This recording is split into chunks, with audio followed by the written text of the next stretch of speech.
Well, congratulations, America. We've done it again. We've managed to turn the land of the free into a real-life dystopian movie set. That sorry bastard Donald Trump has federal agents storming neighborhoods in full combat gear, detaining people without warrants, and racially profiling anyone who might look like they've had a taco in the last 10 years. Bravo, everyone. Applause all around. This has been going on since June 6th, and they hide behind masks while doing this asshole's dirty work. To be sure, there is an issue with immigration. Damn near every free country in the world has the same problems, but the other countries don't simply toss aside basic human rights to solve the problem. No, these MAGA pukes think differently than a normal, sane person. As long as it doesn't affect them, they couldn't care less about what happens to anyone else. But here's the plot twist no one expected. White and black communities are standing shoulder to shoulder with Latino families to say, actually, violating the Constitution isn't patriotic. Shocking, I know. Who would have thought something like immigration would bring people together in solidarity? There's a right way to address the problem, but Trump thinks he's a king, even going so far as to try to take over other sovereign countries, but I digress. Today's video is about the lack of integrity of the federal government. Not all, but enough of them that it makes life hard for the working class.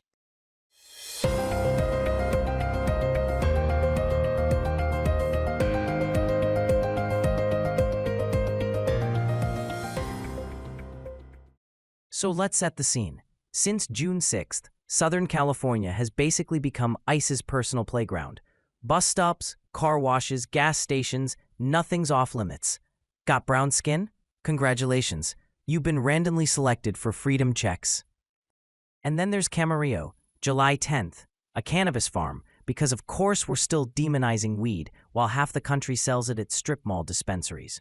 Over 200 people detained in one raid, and in the middle of the chaos, Jaime Alanis Garcia, a guy just doing his job, providing for his family, falls 30 feet to his death from a greenhouse roof.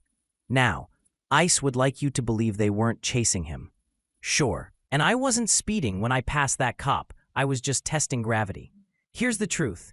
When you create a climate of fear so intense that people would rather jump off a roof than risk due process, maybe the problem isn't them.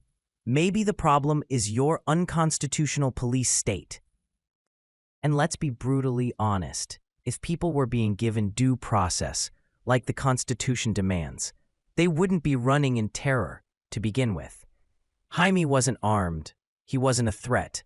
But he died because in this system, looking Hispanic can feel like a death sentence. That's the unspoken reality behind these raids. A federal judge, bless her soul, finally stepped in on July 11. Judge Mami Owusi Mensah Frimpong slapped down ICE's little roving patrol cosplay, saying, hey, remember the Fourth Amendment? The thing about unreasonable searches and seizures? Maybe try following it sometime. She even threw in daily access to attorneys for detainees, which, shocking as it may seem, is supposed to be a basic right in America, not some radical leftist experiment. And yet ICE acted like this was an unbearable inconvenience. Wait, we have to follow the law? Since when? And here's a fun new twist. Los Angeles County is now pushing to force ICE agents to remove their masks during operations. Imagine that. Public officials finally saying, hey, if you're so proud of what you're doing, maybe don't hide your face. Because nothing screams accountability like storming into neighborhoods dressed like a paramilitary cosplay group. Faceless, nameless, and completely unidentifiable. We've reached the point where basic transparency, showing your face, is considered radical reform. What's next? Asking them to wear name tags? Oh, the horror. Governor Gavin Newsom jumped in too, calling the raids purposely inflammatory, which is political speak for, what the hell are you people doing? Los Angeles Mayor Karen Bass? She went further. These raids are terror tactics. And she's right. Because when your neighbors are terrified to buy milk without being dragged into a van, maybe, just maybe, freedom isn't exactly thriving. And let's not forget Congress. A dozen House Democrats had to sue just to get access to ICE facilities. Imagine being elected to oversee the government and having the government say, "Nah, you can't come in here." Totally normal democracy vibes. Here's the kicker. This crackdown didn't scare people into submission. It united them. Enter Unión del Barrio. Think Black Panther community patrols, but updated for 2025. They're out there with megaphones and radios, warning people where ICE is operating. And guess what? It's not just Latino folks. White, Black, Asian, everyone's joining in, because apparently people still care about the Constitution. Who knew? Labor unions have jumped in too. When sheet metal worker Kilmar Abrego Garcia, a legal resident by the way, got detained, his white and Black co-workers didn't shrug. They marched, they protested, they demanded his return. Because, shocking revelation, oppression doesn't look good on anyone.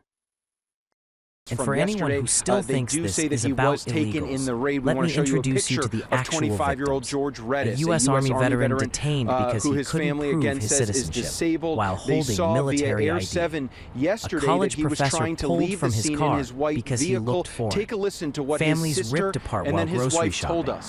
These aren't isolated incidents. I thought he was probably part of the protest, and he wasn't. He was this is what happens when you replace due process with gut feelings and racial profiling.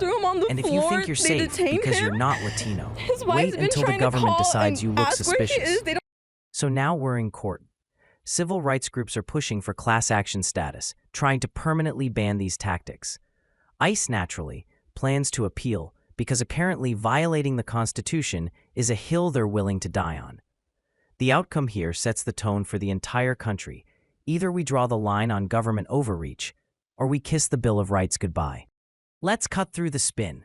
Jaime Alanis Garcia didn't die because of confusion.